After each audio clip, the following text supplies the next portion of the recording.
ഞാൻ പറഞ്ഞു തീർന്നില്ല. അതിനു മുമ്പ് അറബിക്ക് പുറമെ സംസ്കൃതം വന്നിട്ടുണ്ട്. സംസ്കൃതം ഏതാണ്? സംസ്കൃതം പ്രസംഗം. സംസ്കൃതം പ്രസംഗം. പേരെന്തായിരുന്നു? പല്ലവി കൃഷ്ണ. പല്ലവി കൃഷ്ണ. ഓക്കെ, അപ്പൊ നമുക്ക് ആദ്യം ആ സംസ്കൃതം പ്രസംഗം കേൾക്കാം. നമുക്കൊന്ന് ചുരുക്കി പറഞ്ഞാൽ മതി കേട്ടോ. ചുരുക്കി പറഞ്ഞാൽ മതി. സർവശ്രേഷ്ഠായൈ രാജ്യസ്തരീയ സംസ്കൃതോത്സവ സഭായൈ നമഃ.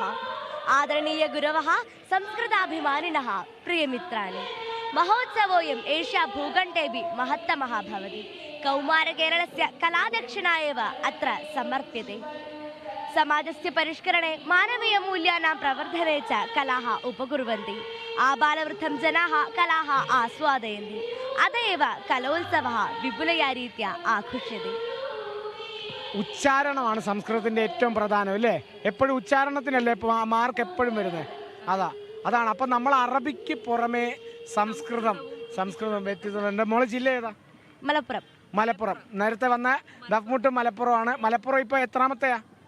നോക്കിയിട്ടില്ല. എന്താ, പക്ഷെ മലപ്പുറം 5ാമതാണെന്നാണ് എനിക്ക് തോന്നുന്നത്. 5ാമത് നിൽക്കുക. അതിന് തൊട്ട് മുകളിൽ പാലക്കാടുണ്ട്, അതിന് തൊട്ട് മുകളിൽ കോഴിക്കോടുണ്ട്. ഞങ്ങൾ ശ്രമിക്കുന്നുണ്ട്. മതി. ശ്രമിക്കുക, പരമാവധി ശ്രമിക്കുക. കപ്പ് പോരാ. അച്ഛനും അമ്മയായിരിക്കും അല്ലേ? പേരെന്താ? കുമാർ. ശൈലജ. എന്തായാലും തകർത്ത്. കലോത്സവം കഴിയുന്നവരെ കാണുമല്ലേ ഇവിടെ? ഓക്കെ, നമ്മളും ഉണ്ടാവും ഇവിടെ. അടിപൊളി. അതാണ് ഇവിടുത്തെ വലിയ വിശേഷങ്ങളൊക്കെ രേണുക. എന്തായാലും ഒന്നിനു പുറകെ ഒന്നായിട്ട് നമുക്ക് നിരവധി അതിഥികളാണ്, നിരവധി നിധികളാണ് അല്ലേ വന്നുകൊണ്ടിരിക്കുന്നത്.